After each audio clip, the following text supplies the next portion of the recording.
Всем приветики! С вами Лис, и мы продолжаем играть в Тани и Бани. Да, мы продолжаем в нее играть, и сегодня мы начинаем проходить новую сюжетную линию под названием «Дружба с Ромкой». Так что надевай наушники, бери что-нибудь покушать, даже конфетки турбо, которые там нарисованы, и поехали! Так, я остановилась на этом моменте, потому что с этого момента у нас и будет начинаться, в принципе, эта сюжетная линия. Да. Так что я надеваю свой наушник, который любит выпадать, который я очень сильно люблю. И поехали. Она протянула руку в меховой перчатке. Да, если что, мне все написали, что где надо выбирать. Я очень этому рада. Спасибо тебе, человечек, очень добрый, хороший. Поэтому я смогу все здесь пройти, эту сюжетную линию, и мы все поймем. Так, в ладони лежала горсть разных сладостей. В городе, где я когда-то жил, такие продавали на рынке или в киосках. Среди вкусных сокровищ я заметил свою любимую жвачку в яркой обертке. Знакомая надпись на фантике гласила «Турбо». Треугольная лисья морда ткнула нос в мою сторону. Так, а интересно, у нас здесь все по новой или как? Да, а не, у нас не по новой, получается. Ларек, уличный магазинчик, контейнер с широким ассортиментом от жвачки и водки до одежды и техники. В России такая торговля осуществляла связана с криминалом. Угощайся! У меня их полные карманы.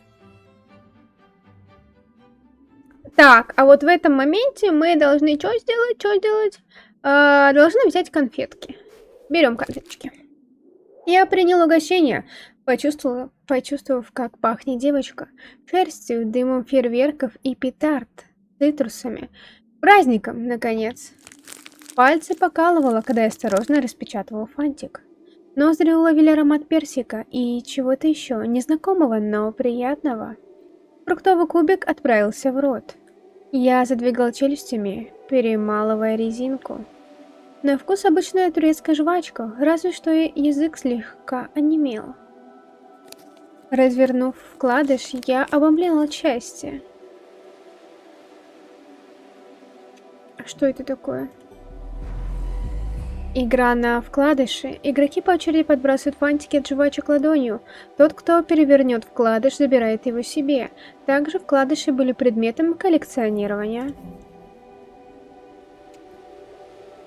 На нем красовался Mercedes-Benz, редкий и оттого желанный экземпляр коллекции каждого мальчишки моего прошлого двора. Сердце бухнуло о ребра. Я с трудом оторвался от вкладыша, не веря в свою удачу. Это же... Теперь понял, что можно найти в лесу? Mercedes-Benz? Только на твоем месте я бы туда в одиночку не ходила. Ну да, ты вместо Мерседес потом нас будут искать. Тебе вон от жвачки в забу дыханье сперла. А мы-то знаем, что это за жвачка, да? Прохачет. А представляешь, что с тобой будет, если найдешь чемодан таких фантиков? Чемодан! Конечностей каких-то. Голову напрочь снесет. Пиши Конечно. пропала. Да, именно ты снесешь. Необычное угощение. Как и она сама. Под ее смешок я осторожно спрятал вкладыш в портфель, словно посадил бабочку в банку. Здесь все не так, как должно быть в понедельник утром. Кто же ты такая? Спрашивать было глупо, не ответит. Или соврет. Ужасно хотелось заглянуть под маску. Но больше казалось, что под ней прячется совсем не маленькая девочка. Может, Вова тоже нашел сугроб сладостей и теперь кувыркается в нем? Вова, она заговорила о Вове. Она заговорила о Вове сама. Слушай, вдруг он решил остаться в лесу? Тогда, наверное, ему очень холодно в одной варежке. Откуда она знает, что он в одной варежке? Мы ж, по-моему, на тот момент еще не забрали никакую варежку. Не помню. Ветер подхватывал ее слова, как дым от костра, и уносил в темноту, в дремучую чащобу. Деревья позади скрипели и скрежетали ветками, костями. Так, я надеюсь, что мы варежку-то забрали, потому что не помню, варежка это была перед этим или после? Варежку. Наверное, да. Наверное, да. Раз она заговорила про варежку, значит, мы варежку забрали. Хорошо. Или с ним что-то случилось в пути. Сразу что-то... Что-то страшное. Угу. Лес словно оживал от ее голоса. Прислушивался, принюхивался, точно любопытный зверь. Лиса отвечала таким же внимательным взглядом. Дикие звери? Это, по-твоему, страшно? Ну, не знаю. Угу. Не знает. Уж не с двоечником ли я подружилась? Слово «двоечник» мне не понравилось, а вот подружились даже очень. Какой-то ты странный, на самом-то. Подружиться с какой-то непонятной лисой? Я хорошист. О. Бел да пушист. Хи-хи-хи-хи-хи, вот и нет. Еще Пойдёшь та со хитрая мной? лиса. Хорошист, Антон.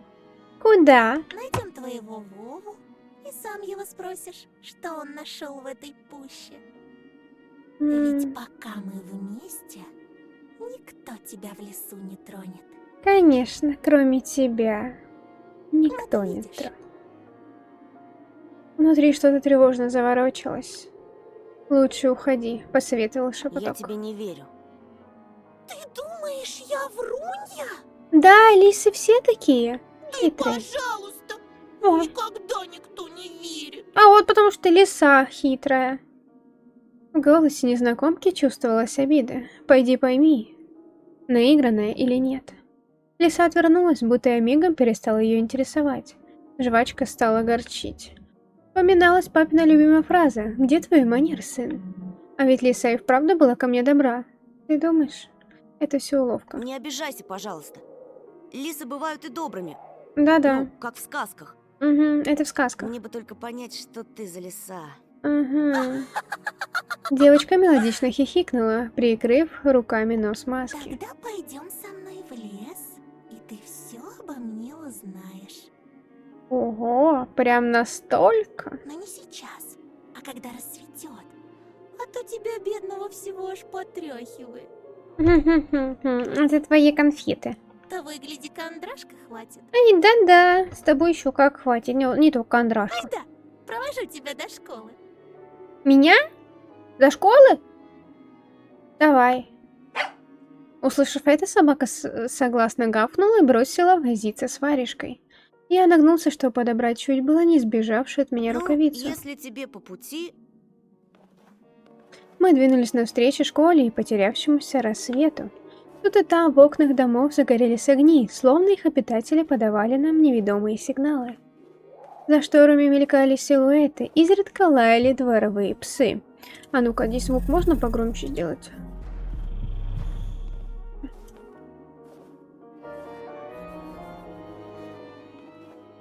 Ладно. Ладно. Из труб вился серый дымок. На кухнях бубнили телевизоры, звенела посуда. Мы смотрели, как неохотно просыпается поселок, а сами осторожно шагали по заснеженным колеям. Я шел по левой, она по правой, а собака плелась за нами следом. Я ждал, что лиса продолжит свои чудные разговоры, но она всю дорогу молчала, словно играла со мной в какую-то ведомую ей одну игру.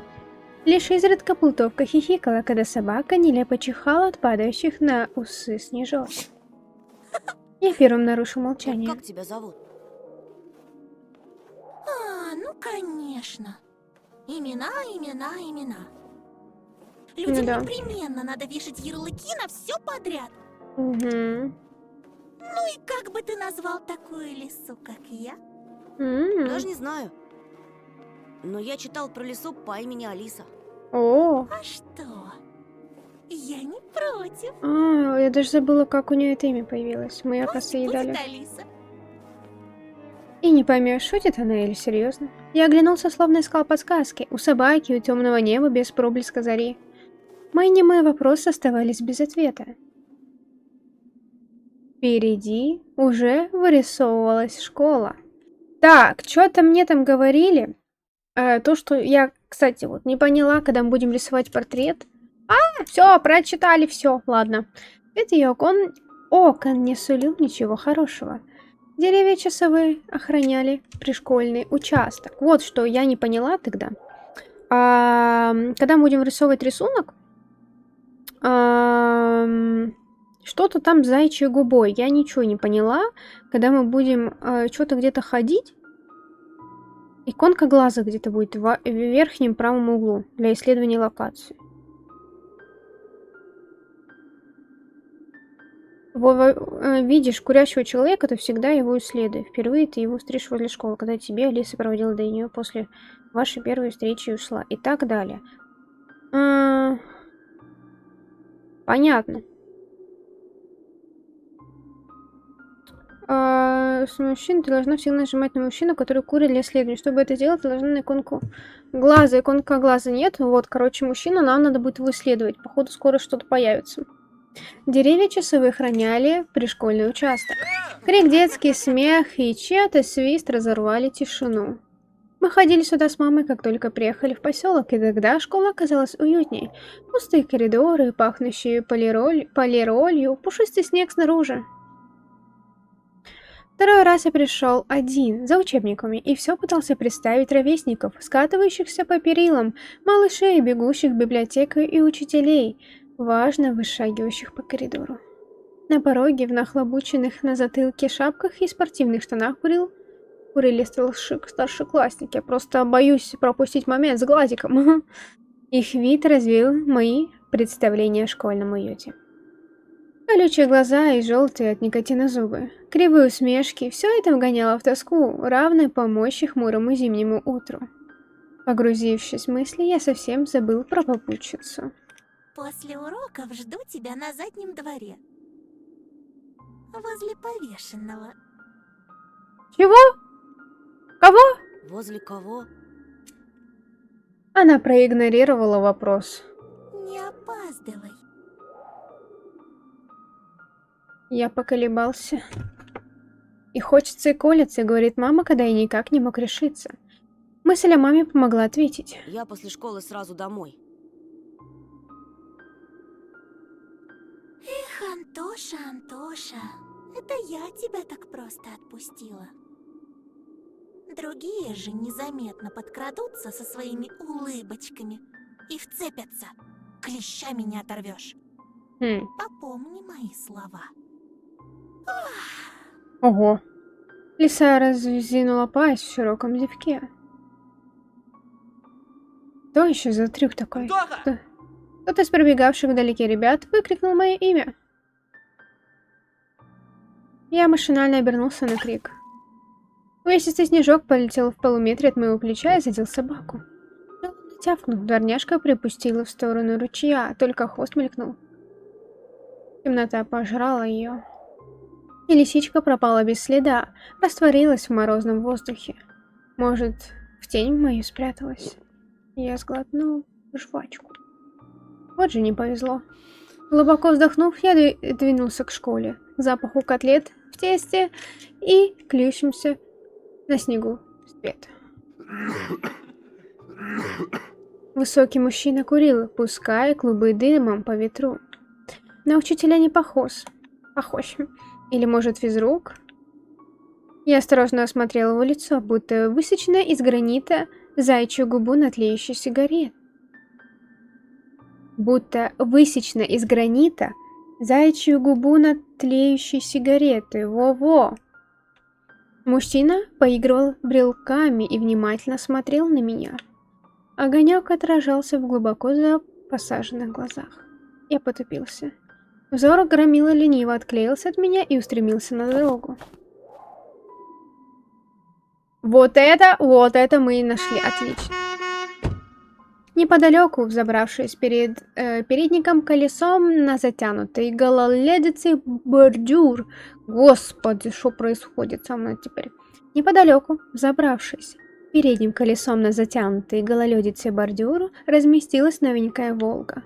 Черная, как сажа, словно сбежала из папиной страшилки, что он любил рассказывать на чердаке в грозу. Помню, как он грустно улыбался, припоминая воронок, похищающих маленьких детей. Отец говорил, у него словно внутри катафалка, в окошке салона маячат белые шторки. А в номере стоят буквы ССД. Знаешь, что это значит? Смерть советским детям. Смешно, я ведь тоже родился в Советском Союзе. Да. Интересно, чье это гнездо? Может, сороки-воровки? Тогда наверняка в нем полно всякой блестящей всячины. Цветные стекляшки, лимонадные пробки, отполированные монеты или детские брекеты. Так. Толпа голдящих старшеклассников с шапками на бикрень. Таким лучше на глаза не попадаться.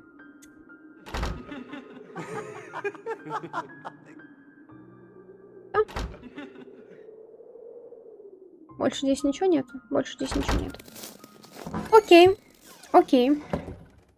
За дверями приглушенно звучали голоса, мигали лампы. Тьма ползала мимо окон, и казалось, что школа плывет в открытом космосе, как заблудившийся звездолет. Поднявшись на второй этаж, я заметил толпу расписания. Все что-то оживленно обсуждали. Я подошел ближе и через стену рюкзаков и спин сумел разглядеть то, что вызвало такой живой интерес. Слева от расписания к стеклу было приклеено объявление, отпечатанный на принтере листок.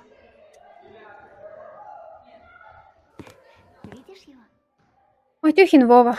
Понятно, внимание, папа, ребенок. Так его звали, это мы все знаем. Не выдержав взгляда, я отвернулся и поспешил к окну, уселся на подоконник. Этаж постепенно заполнялся детьми. Они собирались группками по несколько человек. На меня никто не обратил внимания. В сумерках у туалетов детские голоса чеканили читалочку. Для Нисы, зайчик кушать принеси.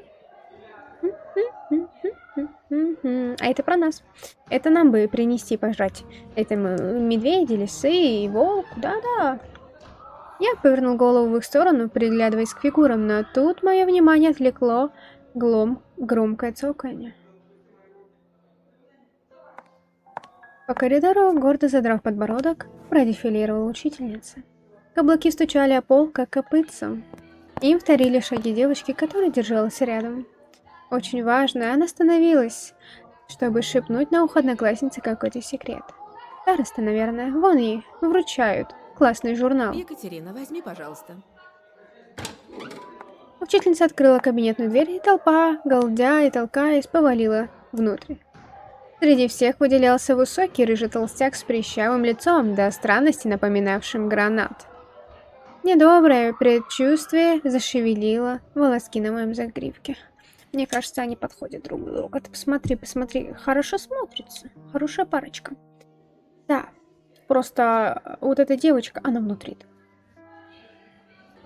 Встречала я уже ребят с такими бегающими глазами и таким каркающим смехом. Девочка, похожа на учительницу, ее уменьшенная копия, предостерегала толстяка жестом и по расчищенной тропке вошла в кабинет. Какой-то паренек замешкался в проходе, и рыжий тут же пихнул его. Ой, божечки. Мальчик полетел, размахивая руками в попытке сохранить равновесие. Толстяк рассмеялся, а противный гогот подхватил нескольких человек в его окружении. Они хохотали, словно щелкали ножницами, большими страшными садовыми ножницами. Кабинет засосал детей. Коридор опустел. Мне захотелось врасти в подоконник.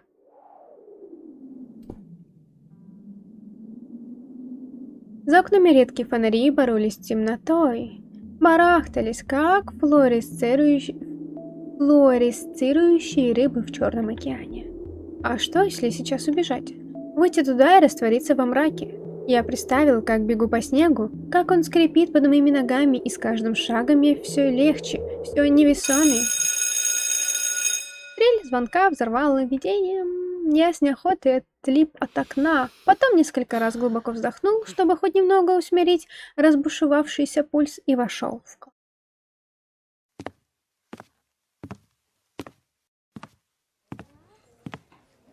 Чопорная учительница смирила меня раздраженным взглядом поверх очков. Я новенький. Мне вот сказали к вам подойти.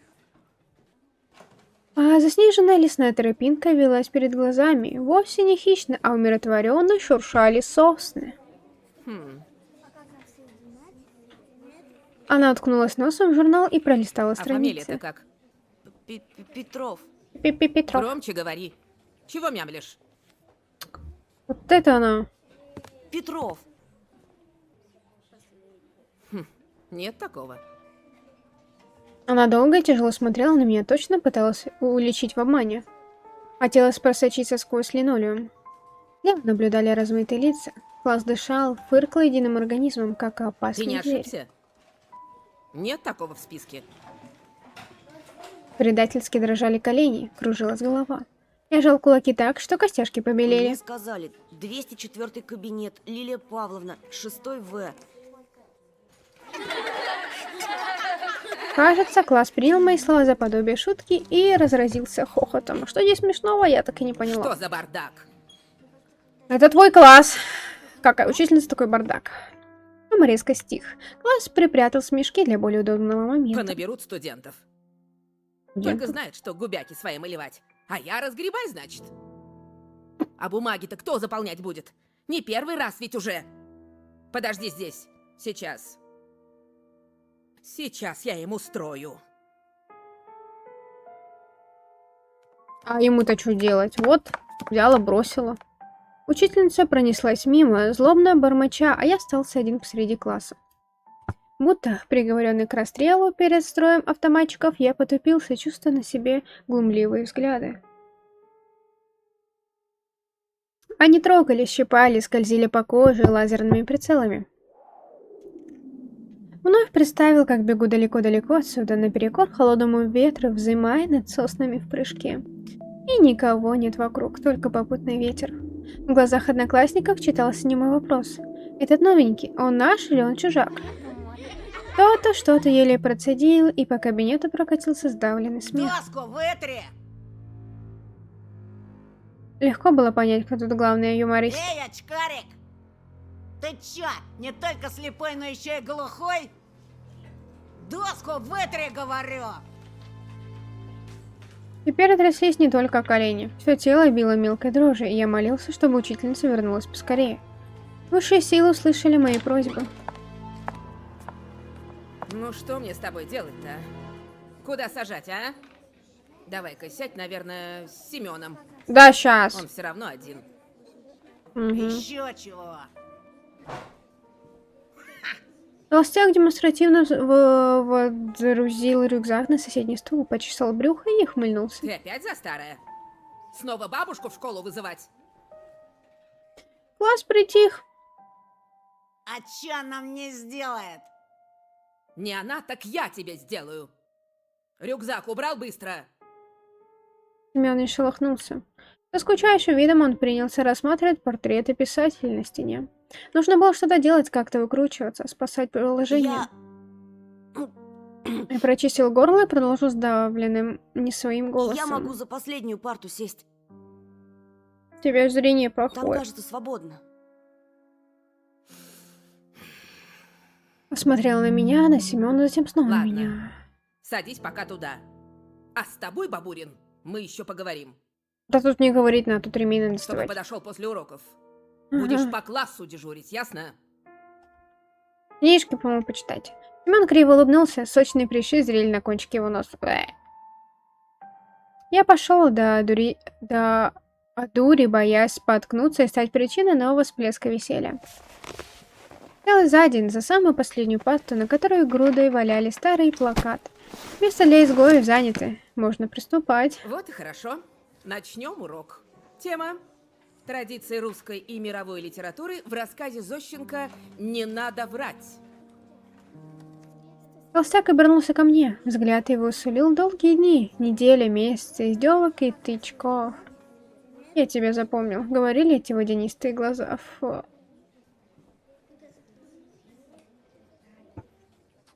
Ой, господи, уже пару уроков спустя я видел свои тетради, растекавшиеся амебы желтоватый плевок. Позже в столовой Семен вроде бы случайно облил меня компотом. А выходя из туалета, он так тряхнул мокрыми руками, что морось попала мне в лицо. Компот – десертный напиток, сваренный из смеси сухофруктов и ягод. Перед последним уроком Семен вдруг толкнул меня в толпу воркующих одноклассниц. Ух ты, красота! Они с рыганием расступились, а я, не удержавшись, ткнулся лицом в грудь той важной девочки, которую раньше принял за старосту. И я тут же отпрянул, сгорая от Прости, стыда. ты в порядке? Я...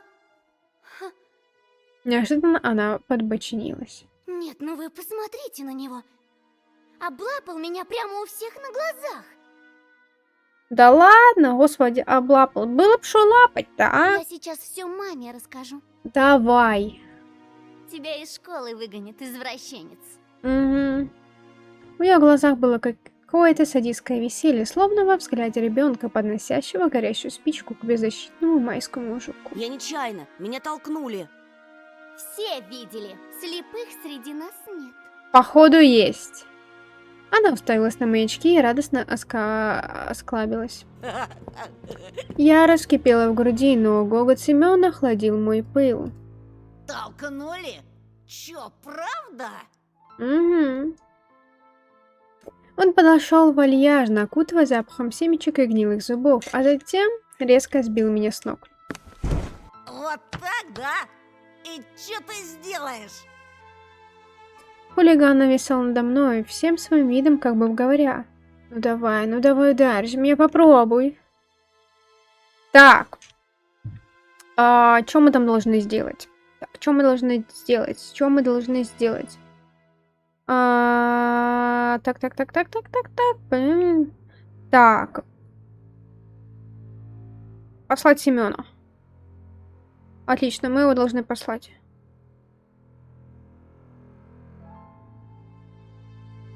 Так. Дать отпор.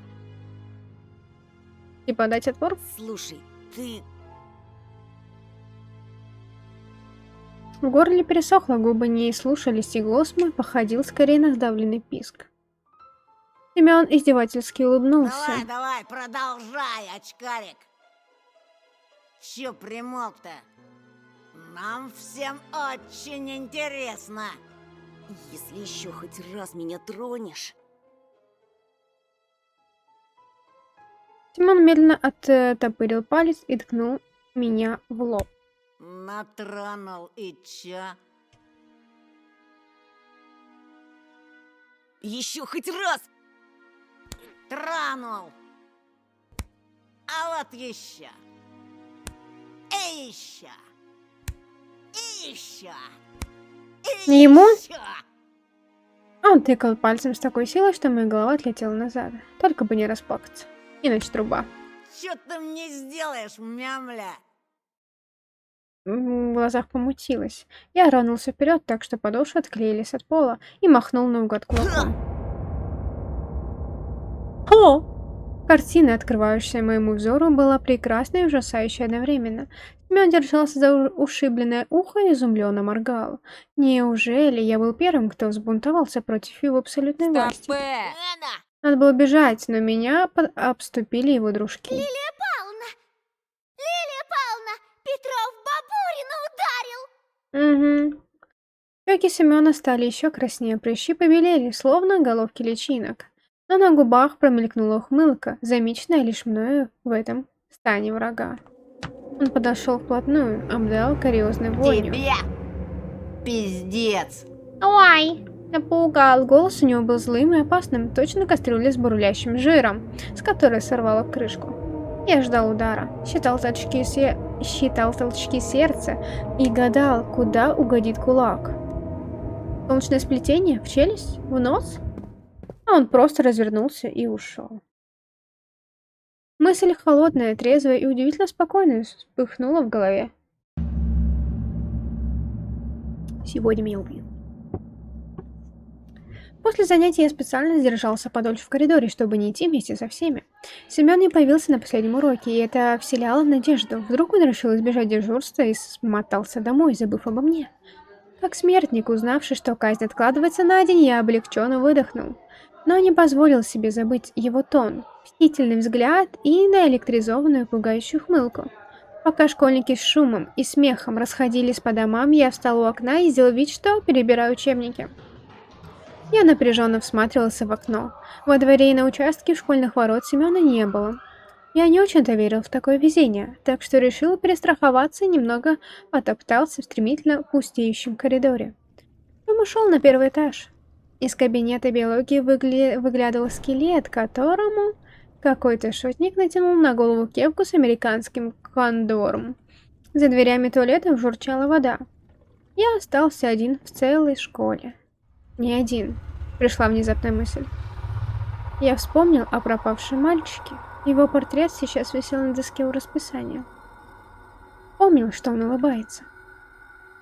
И что смотрит на меня. И что он, скорее всего, уже мертв. Привет. О, Господи. Я вздрогнул и обернулся.